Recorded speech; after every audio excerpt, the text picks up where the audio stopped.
So today's topic is the impact of IT.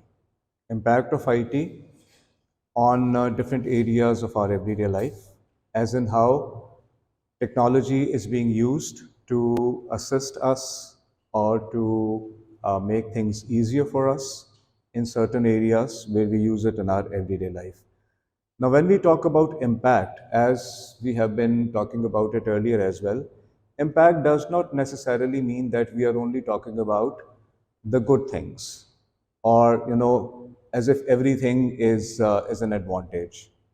Of course, impact means that wherever there are any negatives of using that particular technology, in whichever area of everyday life that you're talking about, then we must look at those negative impacts as well, so that we understand the use of technology in its entirety when it comes to using it for that particular application. All right. Okay. So there are many industries, many areas in our society where IT is being used. uh, we are making effective use of IT in a lot of ways. So we can have a look at all these one by one. Now, the first one that we are going to talk about is IT in sport. How is technology being used in different types of sport that we are playing these days? Okay, so there are so many ways that actually IT is being used in sport. For example, the first example that comes to my mind is when we talk about a sport like tennis, or for that matter, cricket. You would have heard a term called, I would write it here, it's called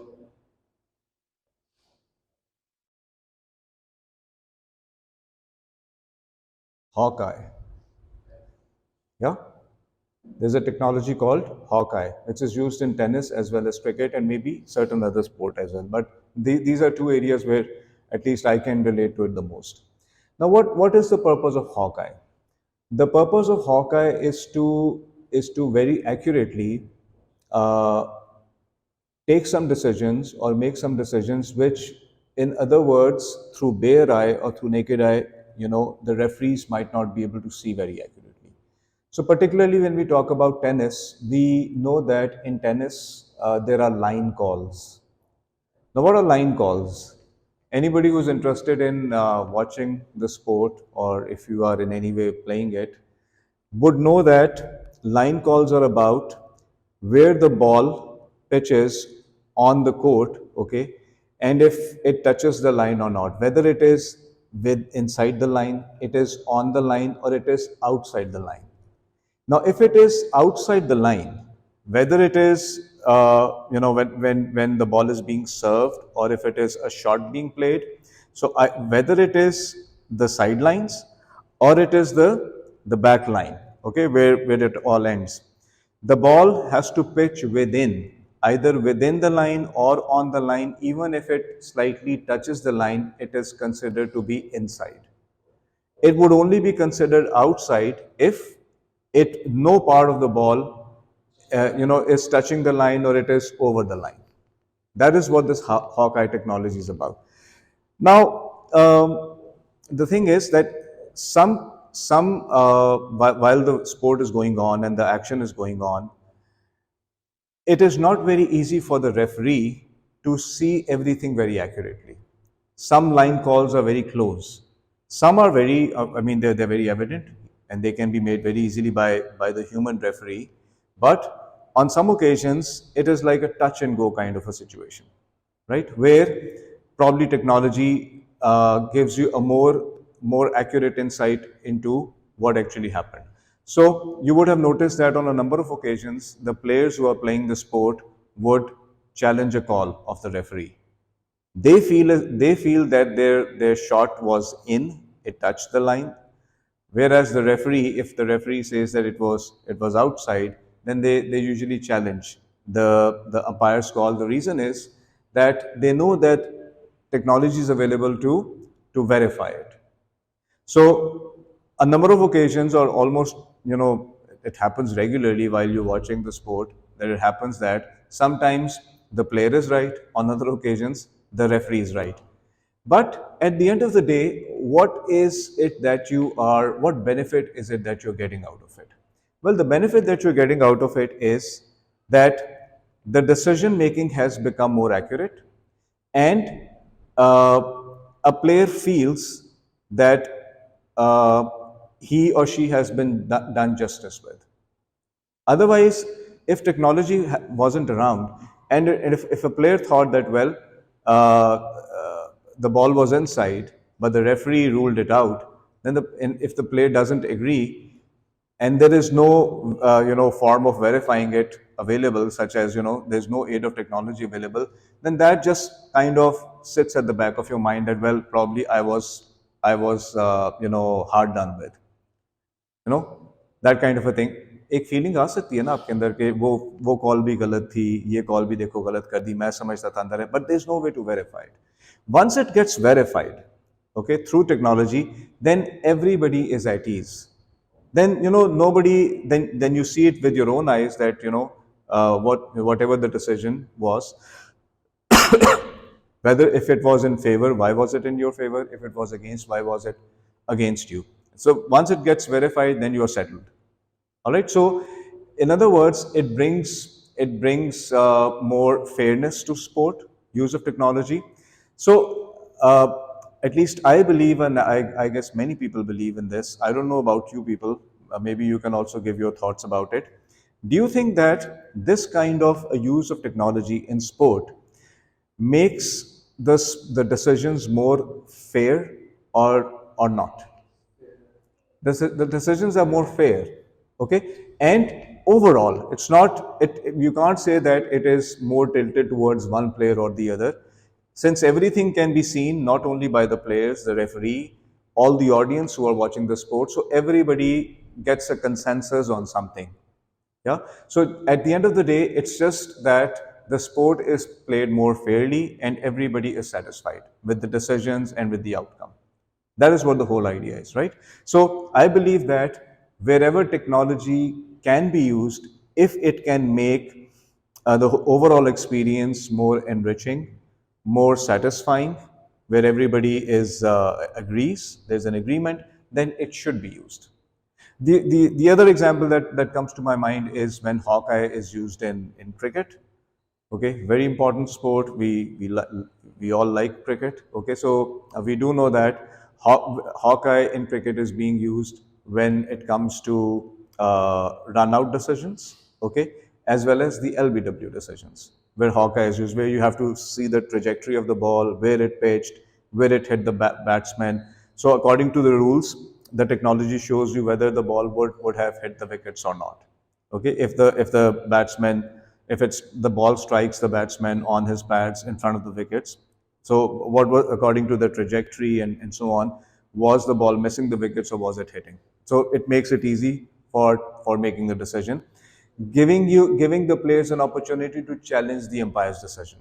Although in the ground the umpire is the authority, but because technology is available, in some, if the player feels that he has been hard done with, then the player can challenge. He has the option to challenge the umpire's call. Now, again, just like in the case of tennis that we have seen, on some occasions, some decisions go your way. On other occasions, they do not go your way. So sometimes the umpires are right, you are wrong. Sometimes you are right, and the umpire is wrong. So basically, at the end of the day, the whole idea is the same. The concept is the same, where it lets you take a fairer decision. And same is the case with runouts, right? Okay. So some people do feel that this technology is not very accurate. Sometimes they feel that, well, their experience says, or the way they see sport, they feel that, well, technology makes some errors on some occasions. But it is largely very accurate. And if at all there are any discrepancies or ambiguities, they are being improved. The technology is being improved to make sure that the technology doesn't uh, make you take a decision which is based on some unfair judgment or whatever, right? So this is how some people really do not agree with use of technology as much in sport as it is being used, because they have other opinions about it.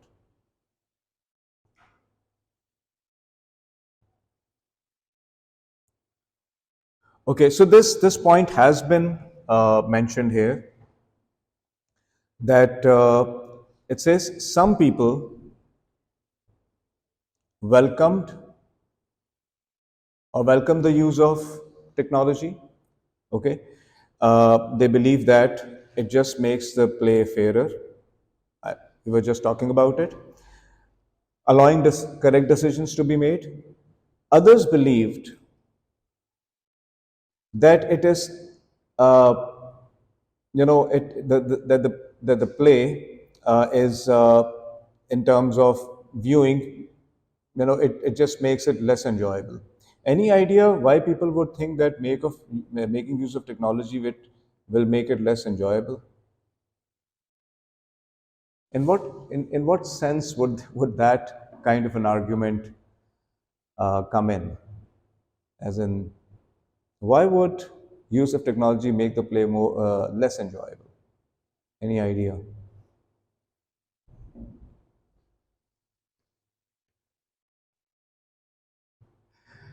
Well, actually, the people who feel that it makes the play less enjoyable actually think that it disrupts the flow of the game. Yeah, it disrupts the flow of the game.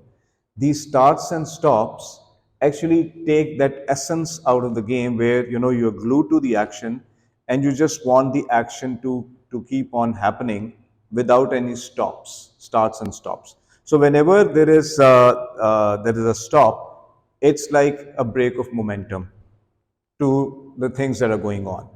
So particularly when you are there watching it live, it's a different experience on television. Okay, because you are not part of the live environment. But particularly when you are there in that live or physical environment watching the sport, then you feel a bit lost, in the sense that when you watch it on TV, things are very different. Okay, and there's a sense of a replay and whatnot every now and again. But when you're in the ground, not all the grounds would give you the facility of being able to watch the replay. So at that point in time, when the play is stopped and nothing is happening, and you are not, you do not know actually, what's happening around, then that just sort of kills the whole experience of watching a live event happening. So this is also something that people associate use of technology with.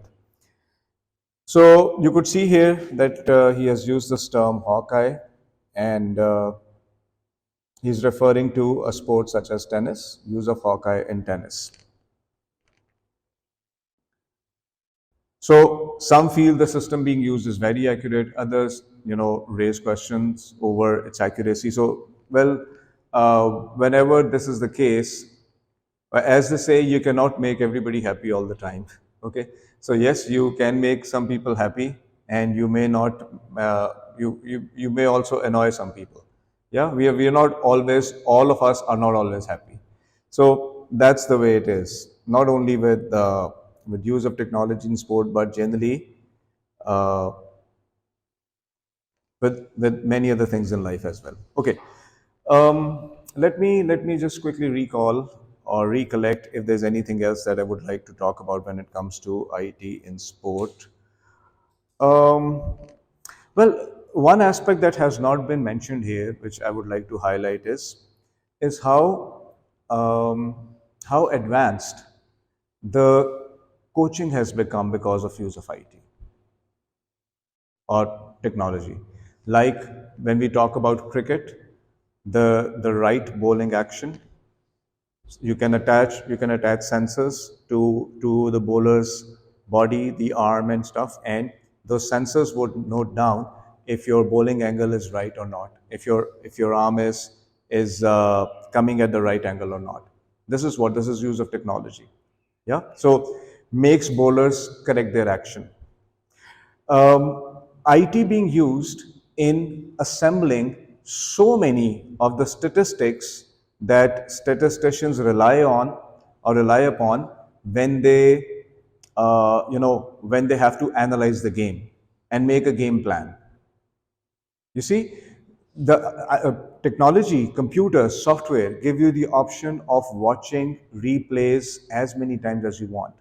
So, say for instance, if there's a batsman who is working on a particular shot that he plays and he is continuously playing it wrong, he can watch those replays 100 times to see where he went wrong and what is it that he needs to do. Is there any other way that he could have found out through a video evidence what he is doing? No. It is only with technology and the recordings. And that too, high quality, high definition recordings, where you can even slow down the frames, go frame by frame, slow it down to see it even more minutely or closely. And all those types of statistics, just tell me one thing. When we are watching a sport, I keep on referring to cricket in this case, or it could be true for any other sport, they are able to take out stats within a second. Whichever statistic they want to view or they want to show to the audience, they can pull it out from the computer in a split second. Now, how is all that happening? Where is all that coming from? Well, there is lots and lots of data about the sport which is lying in computers. And anything that I want to search for, I just have to tell the computer what is it that I want to see. What kind of a statistic do I want to see? And it will pull it out of that very large pool of data very quickly to show it to me. Yeah. So, the highest scorers, the highest wicket takers, the averages, and whatnot, all sorts of records can be pulled out in a matter of seconds. So this is what, this is technology again. Yeah. Uh, Formula One, Formula One cars, and Formula One teams make use of technology to again study uh, how a driver is performing, how the machine is performing, how different parameters or variables of the machine are performing.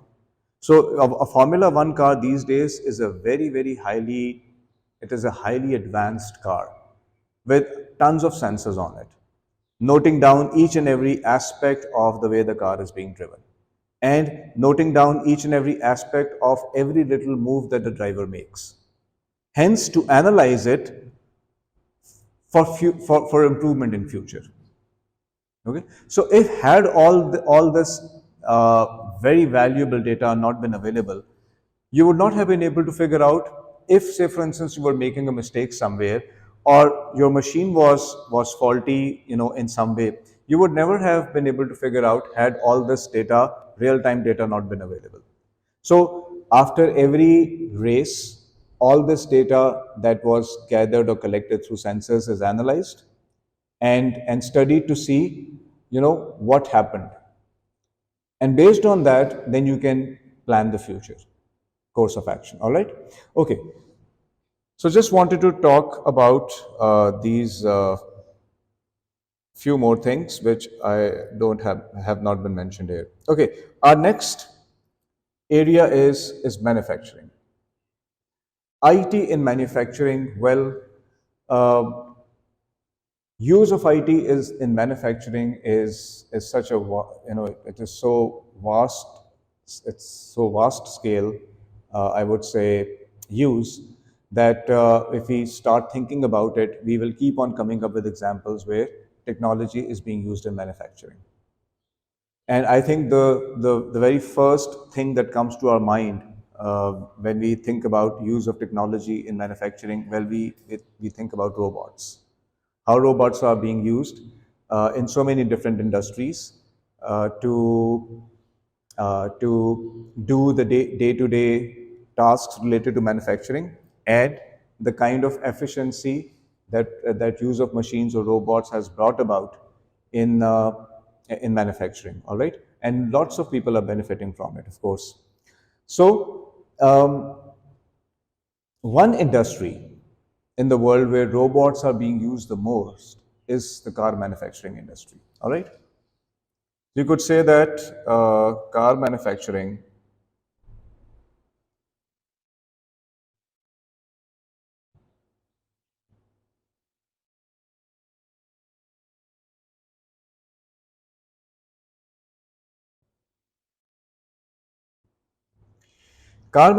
is one area where robots are being used the most all over the world.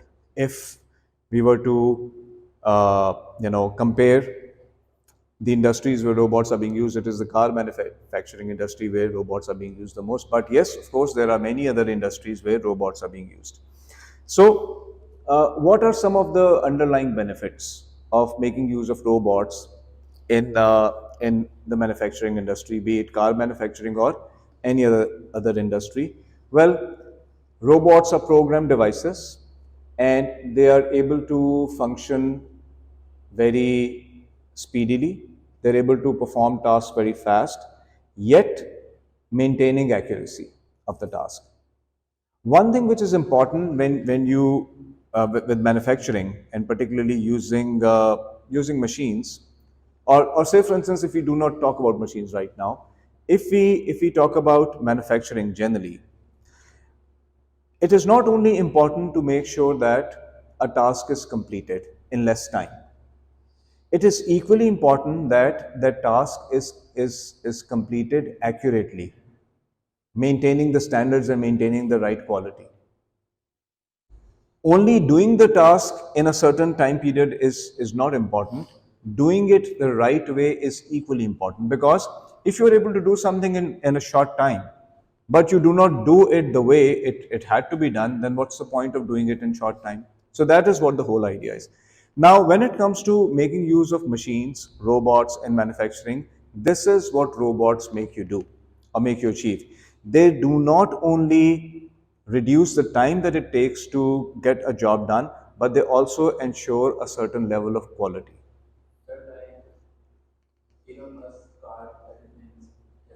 Yeah. Yes.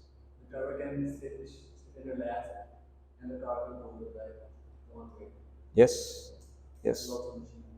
Of course, very much so. Very much so. If you're giving example of Tesla, although that's an example, that would be an example of a machine where technology is being used, but Tesla is not a robot. Yeah. Yeah. Yes. Robots would have been used in manufacturing of Tesla, all right. Okay, definitely. But if you look at Tesla, for example, if you think Tesla, of course, it has a certain quality going around. So how can such quality be achieved when you make use of such automated methods that make you come up with a product that is very superior on quality? Okay, so we were talking about efficiency in terms of how quickly the tasks can be done, and also how accurately the tasks can be done.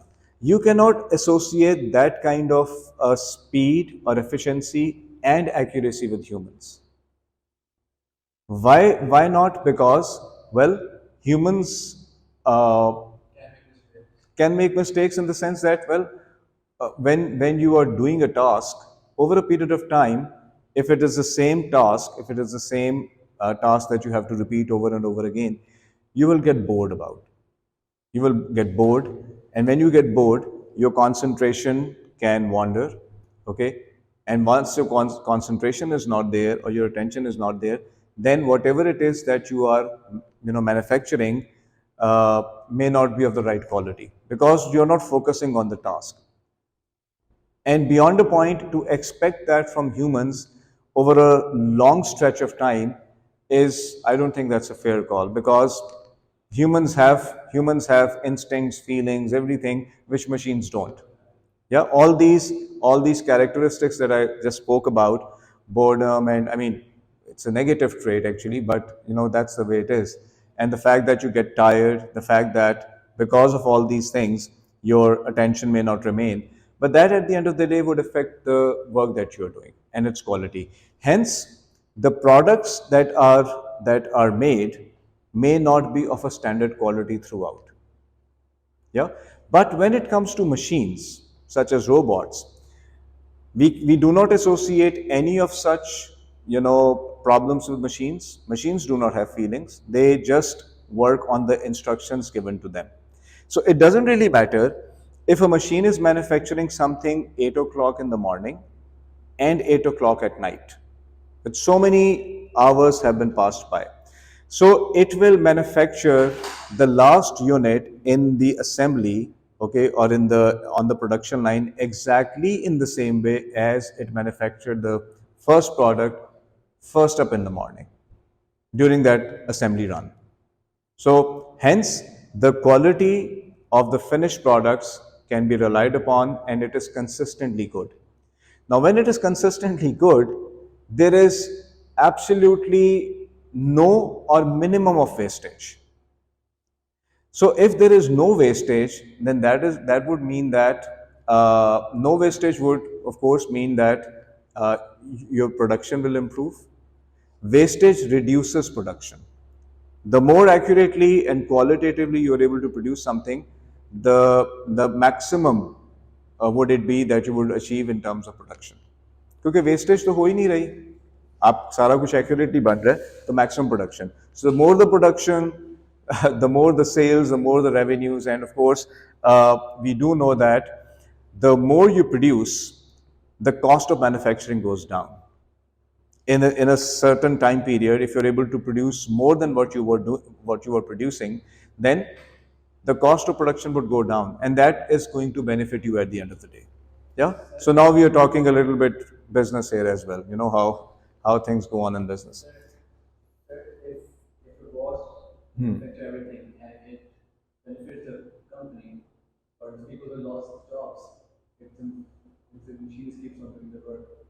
Yes, yes, exactly. So this is one of the negative aspects that we had to do. The next thing that we had to discuss was, are there any negative aspects of making use of machines or robots in manufacturing? So that particular factor comes in there. All right. Okay, I'm just trying to figure out if there's anything else important that needs to be mentioned. Also, well, another point which is important here is that robots are able to function 24 hours without stopping. This is also one of the reasons why production increases. No stoppages, no breaks, and the assembly run can go on for a long stretch of time, 24/7 maybe in some cases. So you could see that you are producing or you are manufacturing without stopping, without any breaks. Humans would get tired, they would need break, they would need shift operators. Okay. Also, no issues with labor going on strike due to anything. Robots would not go on a strike, but humans, human labor, if they feel that there's something, that some of their demands are not being met, and that's generally the case in almost every other industry, where people want that their rights are given. Yeah. So if they feel that they are being hard done in any way, then they may go on a strike, and when they go on a strike, the work comes at a standstill. So who can account for that? Who would account for that time? So we do not associate anything of that sort with robots. Robots will keep on working, functioning without any such problems. Okay. Now this is where that point comes in that you were speaking about. Some feel that introduction of robotics into manufacturing has resulted in loss of jobs. And that's a fact. So if there were 10 people doing something before the introduction of automated systems or machines, well, now that job of 10 people is probably being done by one robot. So those people will not be needed anymore, and they will have to be laid off, or they would have to be asked to leave because they're not their manual skill or their manual labor is not needed anymore. When machines take over, that is one problem that would always be there. Loss of jobs, unemployment, machines do introduce that. Having said this, it is not the case that it is a case of loss of jobs always or every time. Use of technology, robots, computers also introduces new jobs at the same time. Yeah. Now the new jobs introduced in terms of numbers and employment may not be the same, but there is some sort of a balance being created. Like all is not lost, or it's not that if unemployment is being caused, then there is no avenue being created for a different type of an employment. Now just think about it. If machines are introduced or robots are introduced, don't you think that you will need technical people to repair robots when they get damaged or when they get out of order?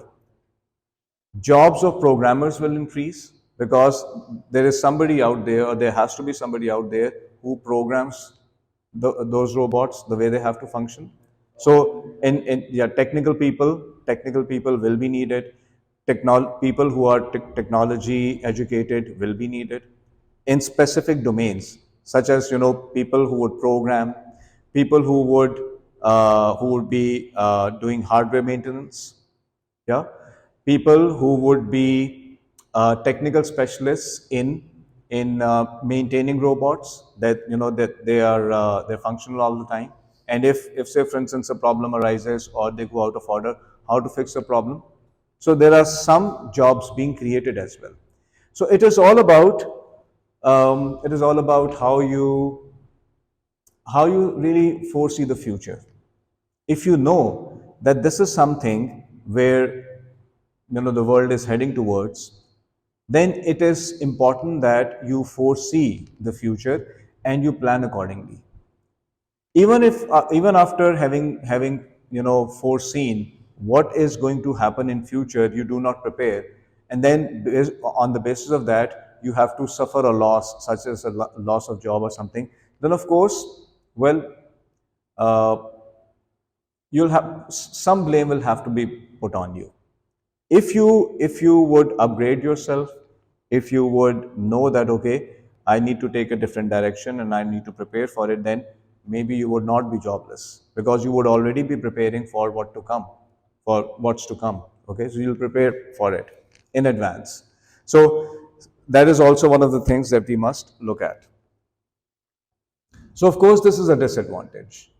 And as I was just referring a while ago, that car manufacturing is one industry where robots are being used the most when it comes to looking at the use of robots in industry. Okay, uh, other types of production. Any other production area you can think of where infrastructure, for example? Yes, you can say that. Yes, we've seen that even in the construction industry, specific machines are now being invented to do a laborious job. By the way, one thing that comes to my mind when we talk about robots is that robots are best at performing repetitive tasks. This is something that we must keep in our mind.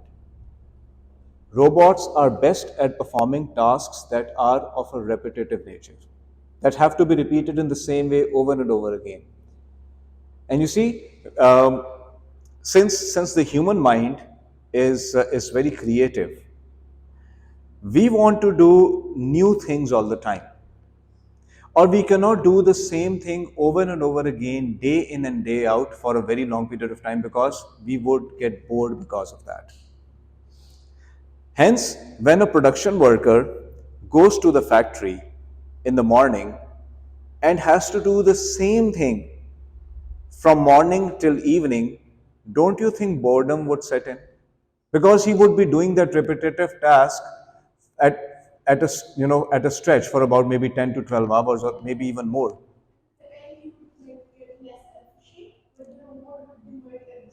Exactly, exactly.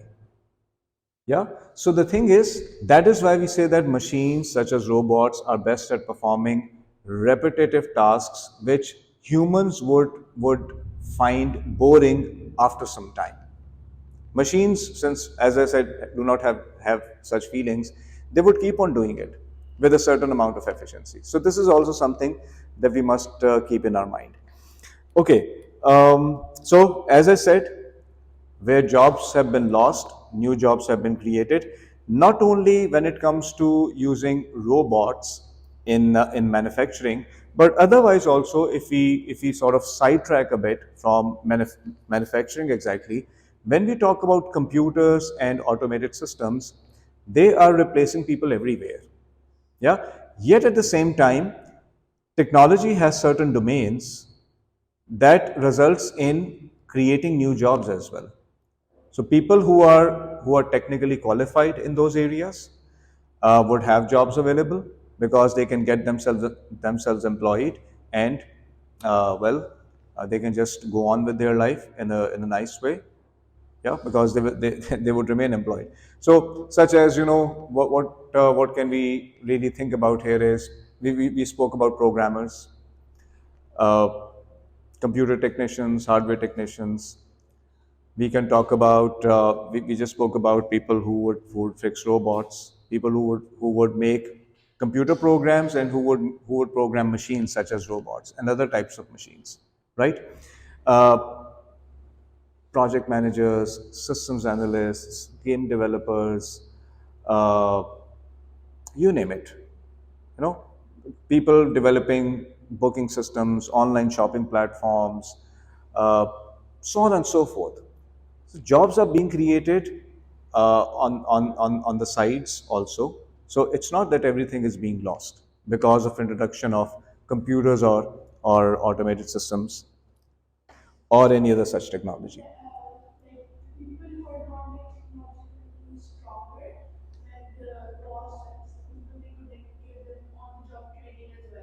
Exactly. Exactly. Yeah, some organizations do that. They what they can do is, they can, out of the pool of people that they have, or out of the pool of human resource that they have, they can sort of filter out people who have some kind of a specific educational background, and they feel that, well, if we invest in them or if we train them, then we can keep them employed, and we can adjust them in another area or department where they could be very useful. All right. So yes, good companies do also give a lot of importance to training, staff training. देखो जब आप training देते हो ना किसी को, if you have identified a good human resource, you know that yes, your work ethic is generally good and it suits their company, then they would try their best to keep you employed. And if they have to invest in you in any way, it actually benefits in two ways. It benefits the employee because your skill is being upgraded. And once your skill gets upgraded, since that skill will be used in the same company or organization, the company would benefit out of it automatically. So it works in the benefit of both the employee as well as the company. Yeah. Okay.